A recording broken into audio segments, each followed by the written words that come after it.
Hello all, and welcome to Introduction to Professional Selling. So in this class, I would definitely recommend these top 5 major things, focusing on your attendance, understanding professionalism, working on speed sales, role-playing, and the reverse career fair that you will do closer to the end of the year. So when you're looking at your attendance, you want to go ahead and make sure that you are an active participant, not just someone who shows up to class and goes, okay, let's sit here and do nothing. That way then you are able to fully learn what is going on and interact with the conversations. Another thing that is positive to go ahead and do with your attendance is also being a active participant when the partners for the sales center go ahead and do come in. There are many different partners and you will be able to learn many different things about many different companies, and having potentially some pre-prepared questions so that you can be like, okay, this is what I want to know about one company. You're looking to maybe understand what they're selling or maybe what they're working with to be able to have those questions answered. Then with professionalism, so there's a couple different things along the lines with professionalism that will happen over the year. You will have career fairs, you will have different, like I said, partners coming in, you will have just a plethora of different information where you will be working with campus people from campus, or even like I said, the sales center partners. So obviously there's always the one major big career fair that is there for Ball State students through the Ball State. And then another thing is being able to easily talk about yourself. When you're working with those different professionals, it's important to be able to communicate who you are, what you want, and your different values and impacts that you have. So again, when you are thinking about professionalism, you also need to think about kind of what are you looking to utilize and where. Typically, you want to be about one position above wherever your profession is going to be. So if you know that it's going to be like business casual, I would wear business professional. If it's business professional, definitely wear business professional.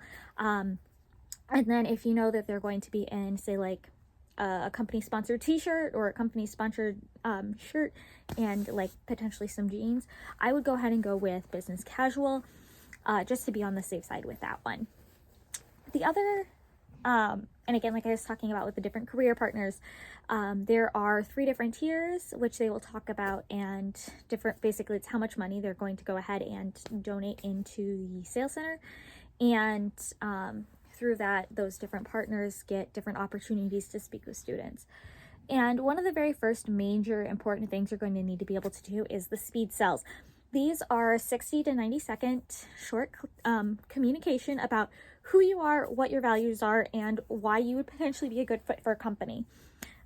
Typically, most of these speed sells would be tailored towards whatever company you're going to be working at. Unfortunately, this first one that you would do in class is not really tailored to anything. It is just a generic, like, hi, I'm so-and-so, I graduate this year, or, X year, that sort of thing. And then the next thing you would be having is role plays. With role plays, you are looking to basically make sure you understand the product that company is selling, as well as the service, because obviously you are a sales representative at that point for either a fictitious or an actual company. Typically they do actual companies just due to the fact you're able to find better information so that you are better prepared. So you would need to learn about what they're actually selling, and then you also need to learn about the different services that they might be providing.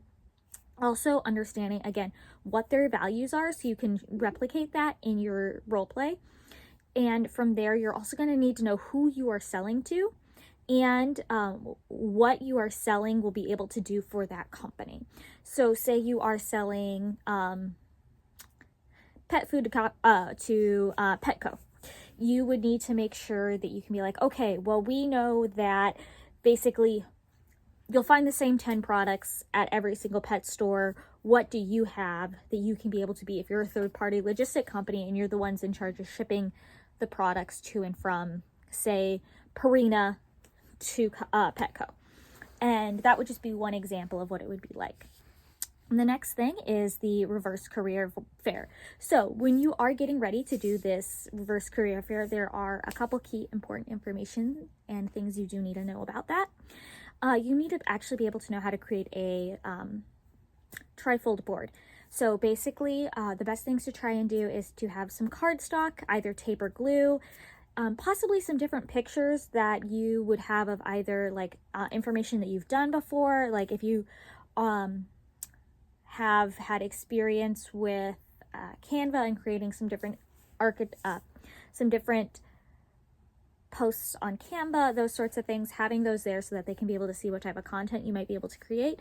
And you would also need to have some different information about what your like projects, aspirations, and those sorts of things would also be on there. And you actually need to be able to know what is on your board. Unfortunately, that is something that is important, is to be able to go, okay, I know that I have this, I know that I have it, but how can I articulate that to be able to talk to these different companies? Because at that point, the companies are coming up to you and talking to you. And from there, again, you just need to be confident in what you're talking about and understanding who you are, and as well as understanding also what you're looking for in a company and whether or not that is going to be the best fit for you.